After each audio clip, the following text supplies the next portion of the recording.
So that's it then? 9 years, and I'm just gone? My voice didn't crack. That's what bothers me most when I replay that moment in my head. I should have screamed or cried or flipped his stupid ergonomic desk chair. Instead, I sat there, spine straight, face blank, like I was discussing the weather instead of having my life bulldozed.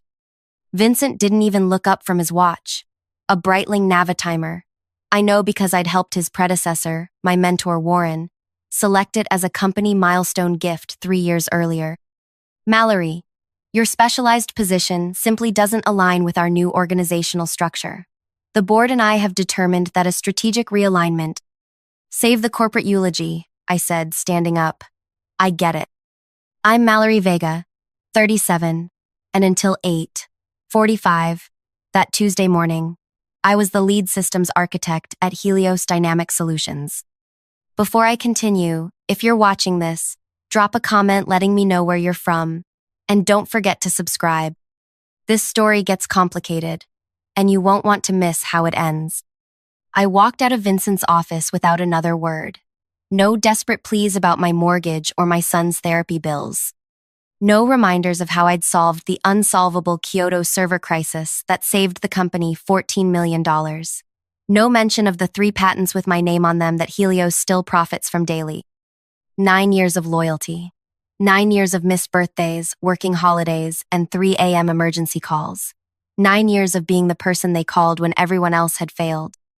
All erased with a strategic realignment. I cleared out my desk while my former teammates pretended to be busy. Only Imani, my closest work friend, dared approach.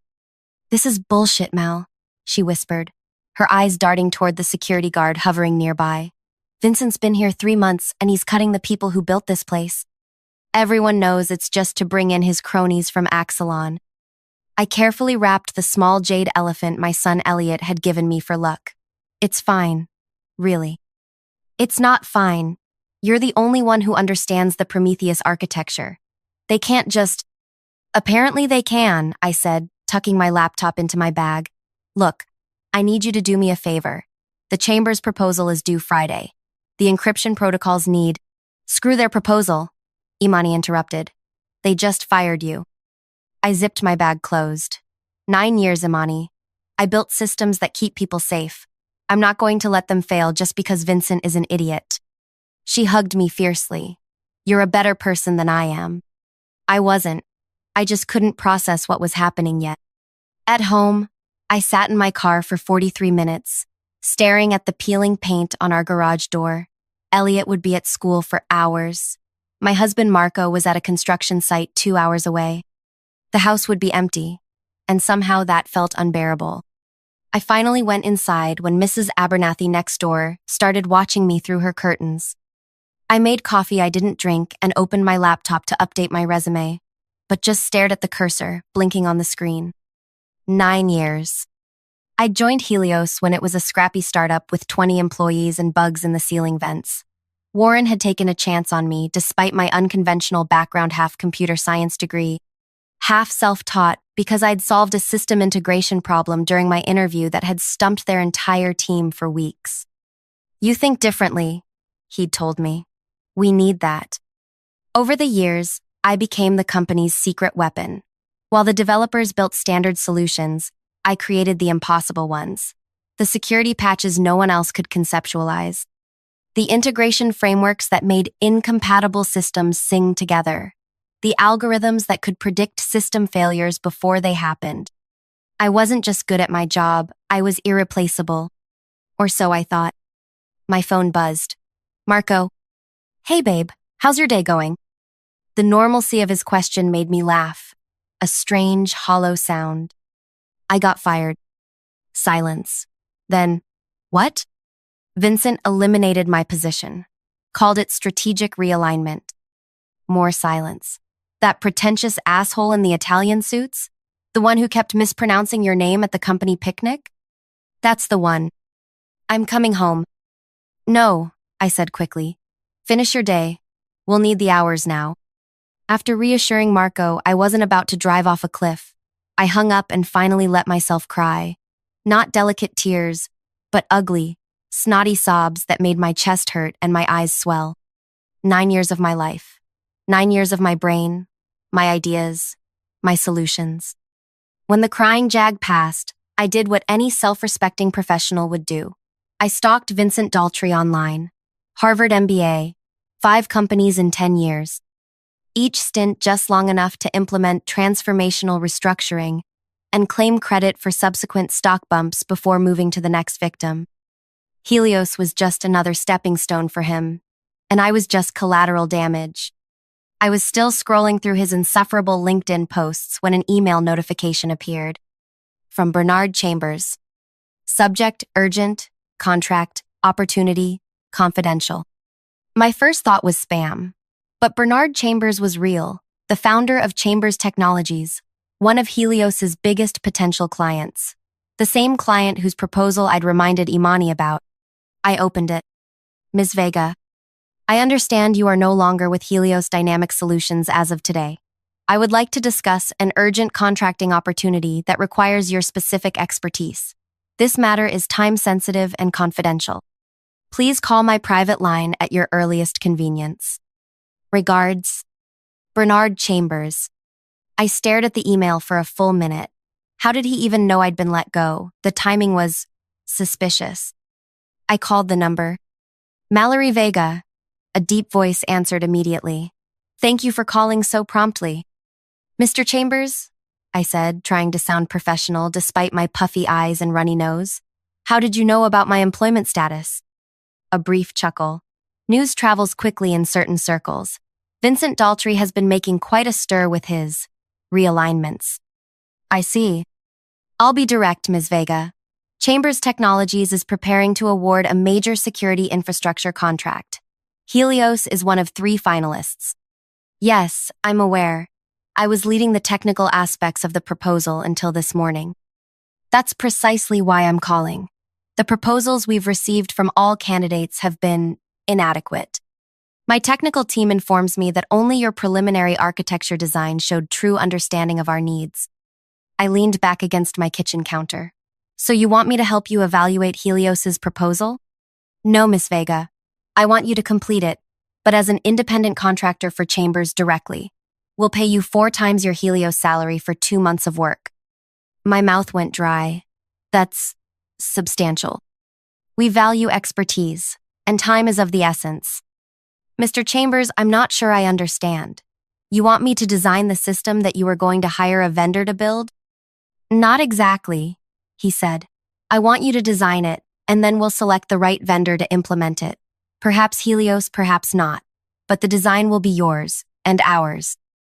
The implications hit me. Chambers would own my design.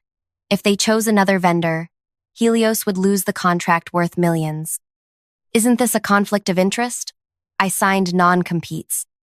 Our legal team has reviewed your standard Helios employment contract. Your non-compete prevents you from working for direct competitors, which we are not. It also prevents sharing proprietary information, which you won't be doing. You'll be creating new intellectual property for Chambers. He'd done his homework. Still, something felt off. Why me specifically, Mr. Chambers? Helios has other talented architects. A pause. Ms. Vega, do you know why we approached Helios originally? Our industry reputation? You.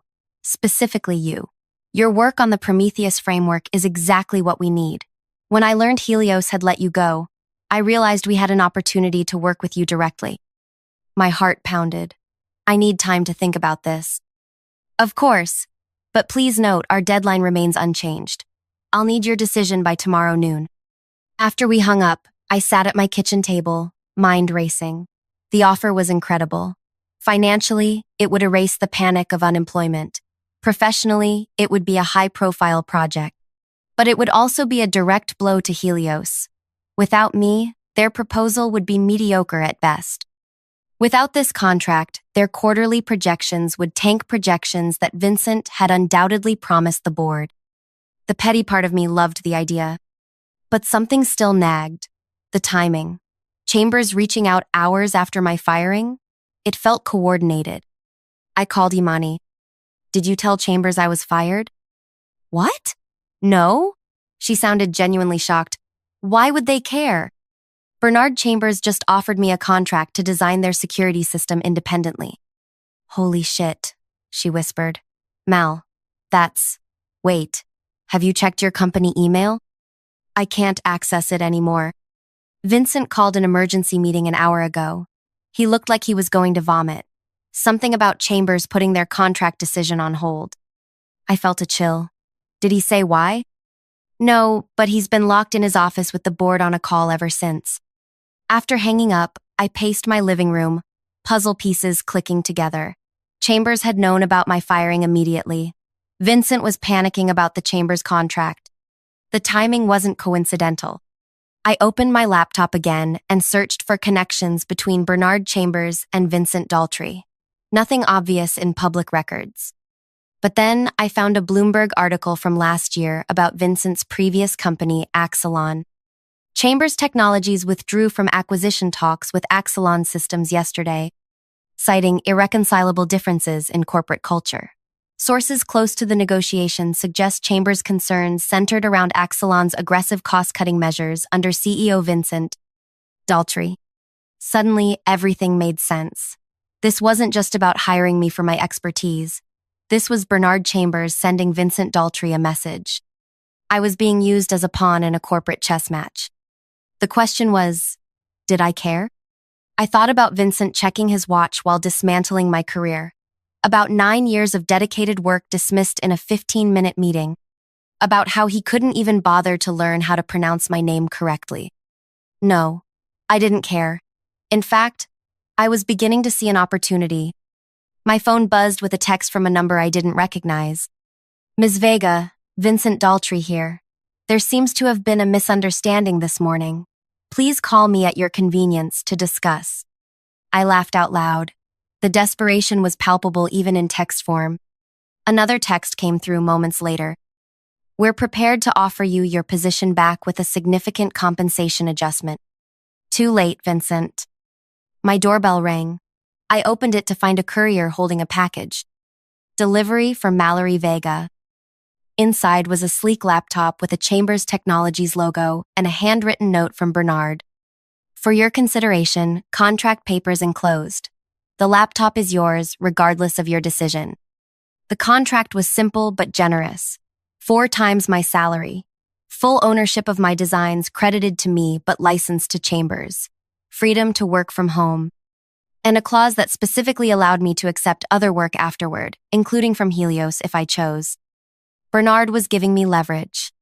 My phone rang again. Vincent. I let it go to voicemail. I spent the afternoon reviewing the contract and researching what had happened at Vincent's previous companies. The pattern was clear. He came in, fired experienced specialists to cut costs, brought in his own people, claimed credit for short-term financial improvements, then moved on before the long-term damage became apparent. Elliot came home from school at 3:30, dropping his backpack by the door. Mom, why are you home? My brilliant, observant 12-year-old with his father's warm brown eyes and my stubborn chin. I'm working from home today, I said, not ready to tell him everything. He studied my face. You've been crying. Just allergies. He didn't believe me, but he let it go. Can we have pizza for dinner? Sure, buddy. As he disappeared into his room, my phone buzzed with another text from Vincent. The board would like to meet with you tomorrow morning. This is a priority, Mallory. I set my phone down without responding. Let him sweat. Marco came home early, his face tight with concern. I showed him the Chambers contract. This is incredible, he said, reading the terms. But it feels like they're using me to get back at Vincent. They absolutely are. He looked up. And you're okay with that? I considered the question. 9 years, Marco. 9 years of solving their hardest problems, of missing family dinners and weekend trips. 9 years of being told I was essential. And then I'm dismissed in 15 minutes by a man who couldn't be bothered to look me in the eye. Marco took my hand. You don't have to decide tonight. But I already had. That evening, after Marco and Elliot were asleep, I sent 2 emails. To Bernard Chambers, I accept your offer with one condition.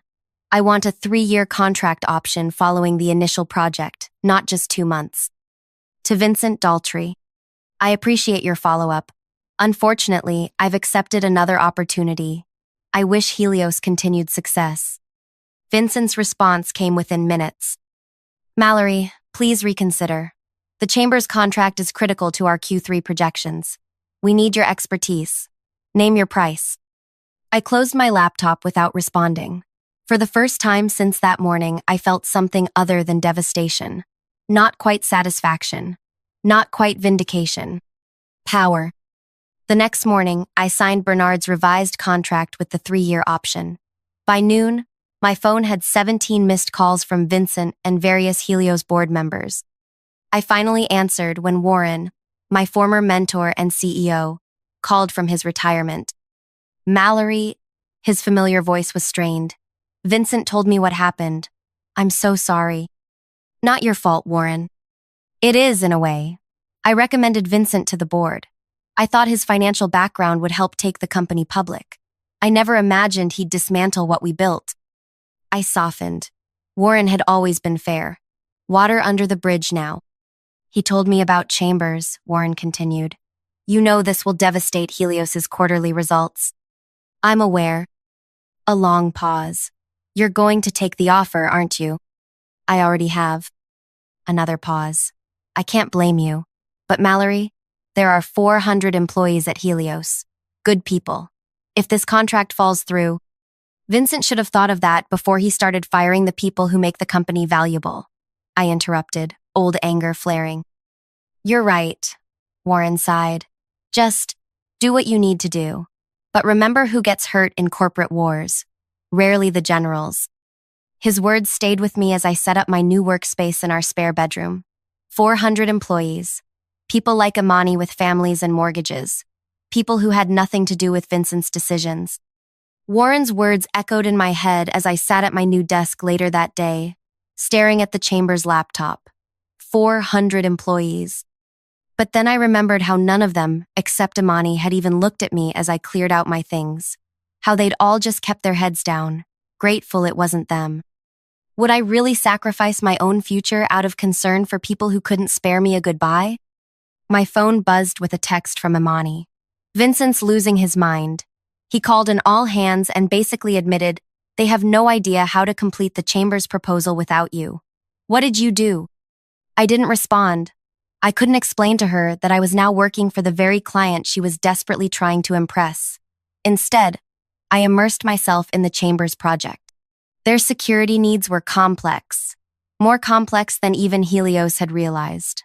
By evening, I'd outlined an architecture that made my previous work look primitive. This was the beauty of working directly for the client. No corporate filters, no budget constraints imposed by middle managers trying to pad their bonuses. Bernard wanted the best solution possible, and he was letting me create it. When Marco came home, he found me surrounded by digital diagrams and half-empty coffee mugs. You look happy, he said, studying my face. I looked up, surprised. I am. This is what I should have been doing all along. He sat on the edge of my desk. Vincent called the house line today. My stomach tightened. What did he want? To talk to you. I told him you were unavailable.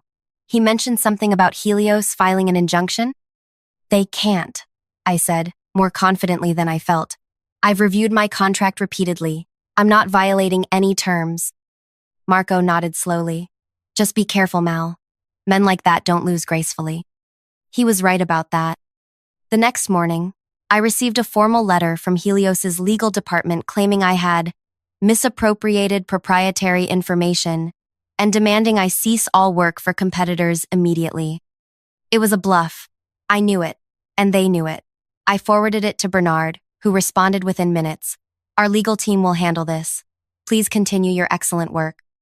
By day 3 of my Chamber's contract, I had completed what would have taken 2 weeks at Helios. No meetings, no politics, no justifying every decision to people who barely understood the technology. Just pure creation, Bernard called that afternoon.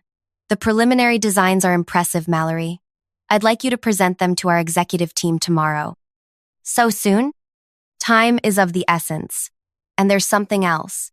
Vincent Daltrey has requested a meeting with me. My heart skipped. About what? He didn't specify, but I can guess. I thought you should know. After we hung up, I sat back in my chair, conflicted. Part of me wanted Vincent to beg Bernard for mercy. Another part felt uneasy about being the cause of Helios's potential downfall. That evening, Elliot came into my office while I was preparing my presentation. Mom, can I ask you something? Always. He fidgeted with the jade elephant he'd given me, which now sat on my new desk. Are you getting revenge on your old company? I froze. What makes you ask that? I heard Dad on the phone. He told Uncle Raffi you were making them pay for what they did. Kids hear everything. I gestured for him to sit. It's complicated, buddy. Complicated like when Kyle H. pushed me at recess, and you told me that hurting him back wouldn't actually make me feel better? A 12-year-old throwing my own parenting back at me. Perfect. This is different, I said, but the words sounded hollow even to me. Elliot shrugged. Okay, but you always say we should be the people we want to see in the world. After he left, I couldn't focus on my presentation. When had my bright, thoughtful son become so perceptive? And why did his simple question make me feel so exposed? The next morning, I dressed carefully for my presentation at Chambers' charcoal suit. Minimal jewelry, hair pulled back, professional, commanding. I would show them exactly what Helios had thrown away. Bernard met me in the lobby of their gleaming headquarters. Ready to impress some very important people? Absolutely. As we walked toward the conference room, I spotted a familiar figure through the glass walls, Vincent Daltrey, sitting alone at the table, checking his watch. I stopped cold. You didn't mention he would be here. Bernard's expression gave nothing away. A last-minute development. Vincent requested to observe our meeting before his separate appointment with me. This isn't what we agreed to. No, it isn't, Bernard acknowledged. But sometimes, Mallory, justice is best served with witnesses. Before I could protest further, he opened the door and ushered me in. 8 executives in expensive suits turned to look at us. Vincent's face paled when he saw me. Ms. Vega will be presenting the security architecture she's developed for our new infrastructure, Bernard announced, as if this were completely normal. I stood frozen for a moment, anger and anxiety battling inside me. Then I looked directly at Vincent, at his shocked expression, his slightly disheveled appearance, the sweat beading above his upper lip. 9 years discarded in 15 minutes. I squared my shoulders and moved to the front of the room. Good morning. I'm Mallory Vega, your security architecture consultant. For the next 40 minutes, I presented the most brilliant work of my career. I explained complex security protocols in terms the executives could understand. I outlined innovative approaches that would protect their data while maintaining system performance. I answered technical questions with clarity and confidence. Not once did I look at Vincent. When I finished, Bernard spoke. Thank you, Mallory. This is exactly what we've been looking for. He turned to the executives. I believe this confirms our decision to work with Ms. Vega directly rather than through a vendor. One of the executives, a sharp-eyed woman in her 60s, spoke up. What about implementation? Designing is one thing, building is another. An excellent question, Bernard nodded. Mallory, in your professional opinion, which vendor would be best equipped to implement this architecture? The room fell silent. Everyone knew what was at stake. This was the moment Vincent had come for to salvage the Helios contract, even if he couldn't get me back. I could feel Vincent's desperate gaze. I thought about the 400 employees at Helios, about Warren's warning, about Elliot's question. For implementation, I would recommend Lyra Systems, I said clearly. Their development team has the specific expertise this architecture requires. Not Helios, not Vincent's company. The woman nodded, satisfied. Vincent made a strangled sound. Bernard dismissed the executive team but asked Vincent and me to stay. When the room emptied, he closed the door. Well, that was illuminating, he said, looking between us. Vincent, you came here to convince me to award the contract to Helios despite losing your key architect. Mallory just demonstrated precisely why that would be a mistake. Vincent finally found his voice. This is corporate sabotage. We'll sue both of you. I laughed. Not a polite chuckle, but a genuine, incredulous laugh. For what? For firing me and then watching me succeed elsewhere? Good luck with that. You know this will devastate Helios, Vincent hissed. The board will have my head. Perhaps they should, Bernard said mildly. Firing the person most essential to winning a critical contract doesn't speak well of your judgment. Vincent's face flushed dark red. You orchestrated this. You poached her deliberately. I recognize talent you discarded, Bernard corrected. There's a difference. I watched this exchange with growing unease. The revenge felt good, seeing Vincent squirm, watching his career implode in real time. But something felt off about Bernard's role in all this. May I ask a question? I interrupted. Both men turned to me. Bernard, when exactly did you decide to hire me directly instead of working through a vendor? A fleeting expression crossed Bernard's face, caution perhaps. When I learned you were available. And how did you learn that so quickly? I was fired at 8:45 a.m. You emailed me at 11:23 a.m. the same day. Vincent looked between us, confusion replacing anger. Bernard smiled thinly. News travels fast in business circles. Or, I said carefully, you already knew it was going to happen. You knew Vincent was planning a restructure that would eliminate my position. The room went very still. That's absurd, Vincent sputtered. Why would I tell a potential client about internal reorganization plans? But something had changed in Bernard's expression. The benevolent mentor mask had slipped, revealing something colder. You didn't tell me directly, Bernard said to Vincent. But your CFO, Julian Carter, serves on the same nonprofit board as my wife. He mentioned at a function that Helios was undergoing significant personnel changes under your leadership. Specifically, that you were eliminating redundant technical positions to improve the balance sheet before an IPO push. My stomach sank, and you realized I would be a target. Bernard nodded. Given your salary level and specialized role, it seemed likely. I simply prepared for the possibility. I turned to Vincent. So this strategic realignment wasn't even your original idea. You were just following a standard MBA playbook to impress the board with cost-cutting before going public. Vincent had the decency to look ashamed. And you, I continued facing Bernard, saw an opportunity to get what you wanted at a discount. Cut out the vendor entirely, hire me directly for a fraction of what you would have paid Helios, and get the exact same expertise. Bernard spread his hands. Business is business, Mallory. We all made our choices here. The bitter taste of manipulation filled my mouth. I'd been so focused on Vincent's betrayal that I'd missed how Bernard was using me too. Different methods, same fundamental view, that I was a resource to be exploited, not a person with dignity. I gathered my presentation materials. I believe this meeting is over. Mallory, Bernard started. Don't be dramatic. Your contract is still intact, I finished for him, and I'll fulfill my obligations. But let's be clear about our relationship. I'm not your weapon against Vincent. I'm not your discounted solution. I'm a professional providing a service for agreed compensation. Nothing more.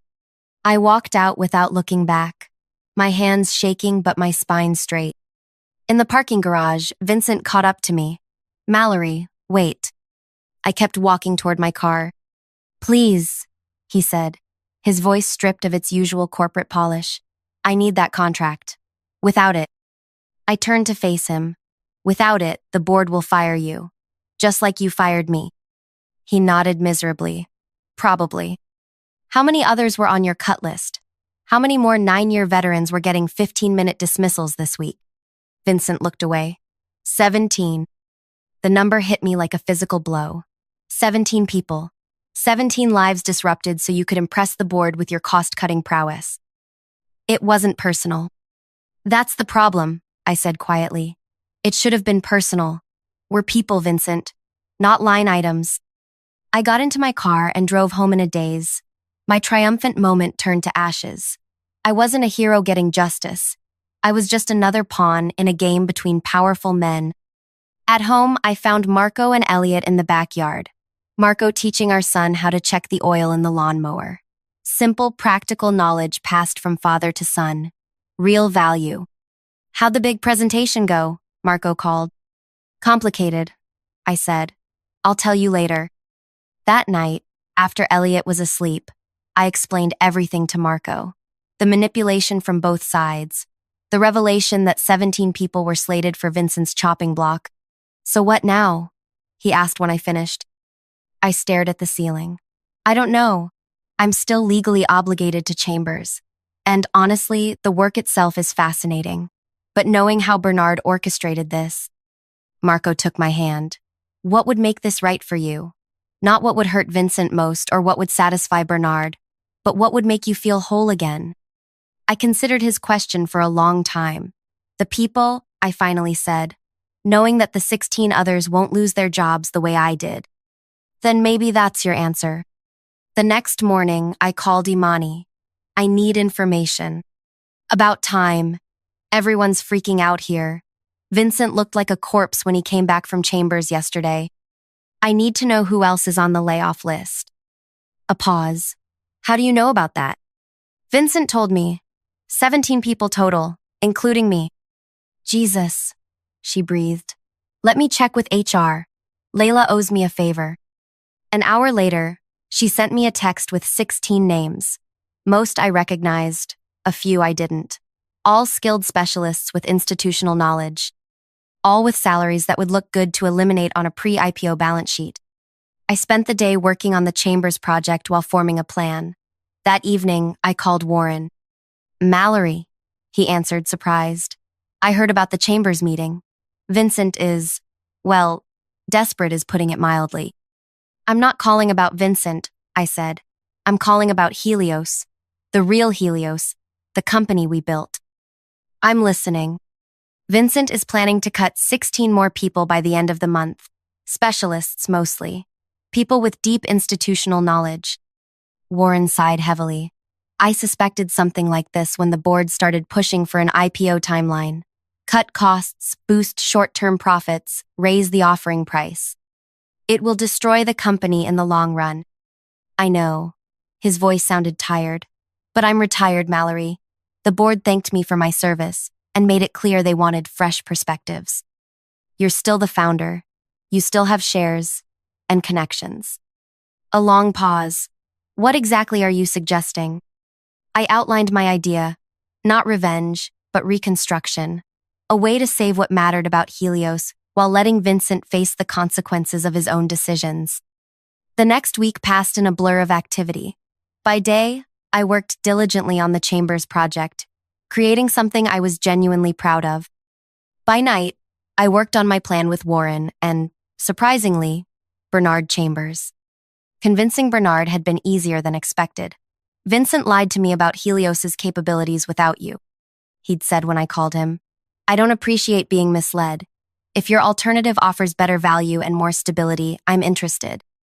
On a Friday afternoon, exactly 16 days after I'd been fired, Vincent Daltrey called an emergency all-hands meeting at Helios. Attendance was mandatory. I watched the live stream from my home office, Imani having sent me the link. Vincent stood at the front of the packed room, flanked by board members. His polished facade had cracked hair slightly disheveled, dark circles under his eyes. As you know, we've been pursuing an aggressive growth strategy in preparation for our IPO, he began. Unfortunately, recent developments have forced us to reconsider our timeline. Murmurs spread through the crowd. The Chambers Technologies contract, which represented a significant portion of our projected Q3 revenue, will not be awarded to Helios. More murmurs, louder now. Furthermore, Vincent continued, his voice strained, the board has expressed concerns about our recent strategic decisions, particularly regarding personnel. The camera panned to Warren, who had requested reinstatement to the board the previous week, a right he'd maintained in his retirement agreement. In light of these challenges, Vincent said, the board has decided that a different leadership approach is needed at this critical juncture. Translation: Vincent was out. Warren stepped forward. Thank you, Vincent. As founder and newly reinstated executive chairman, I want to address the company. The relief in the room was palpable. Helios was built on innovation and expertise. Warren continued, our strength has always been our people. The board has unanimously decided to pause the IPO preparations and refocus on our core capabilities. He outlined a new direction, or rather, a return to the old one, prioritizing expertise over cost-cutting, innovation over short-term financials. And then came the part I'd been waiting for. I'm also pleased to announce a new strategic partnership with Nova Technical Solutions, a specialized consultancy that will work alongside Helios to deliver the Chamber's Technologies project and other key initiatives. The camera showed confused faces around the room. No one had heard of Nova Technical Solutions, because it hadn't existed until 3 days ago, when I'd officially registered it with the 16 other specialists from Vincent's cut list as founding partners. Warren explained how Nova, my new company, would collaborate with Helios on the Chamber's project, how we would bring our specialized expertise without the overhead of traditional employment, how this model protected both Helios and its specialized talent from future strategic realignments. I watched Imani's face on the live stream as understanding dawned. Her eyes widened, and she began typing furiously on her phone. Seconds later, my phone buzzed. "You brilliant, magnificent bitch." I smiled. It wasn't revenge. Not exactly. Vincent was being pushed out, yes, but more importantly, 16 careers were being saved. The company Warren and I had helped build would continue with its soul intact, and I was creating something new, a home for specialists who wanted to do great work without corporate politics. The following Monday, I walked into Chambers Technologies for my regular meeting with Bernard, but this time with Warren beside me. We'd negotiated a new agreement. Nova would design the security architecture, Helios would implement it, and Chambers would get the best of both worlds. As we left the meeting, Warren squeezed my shoulder. "You could have burned it all down, you know. After what Vincent did, no one would have blamed you." I thought about Elliot's question, about being the person I wanted to see in the world. "Revenge would have felt good for a day," I said. "This feels right for years." 6 months later, Nova Technical Solutions has 17 employees, all specialists who are undervalued elsewhere. We work with companies who understand that expertise isn't a luxury, it's a necessity. Helios is thriving under new leadership.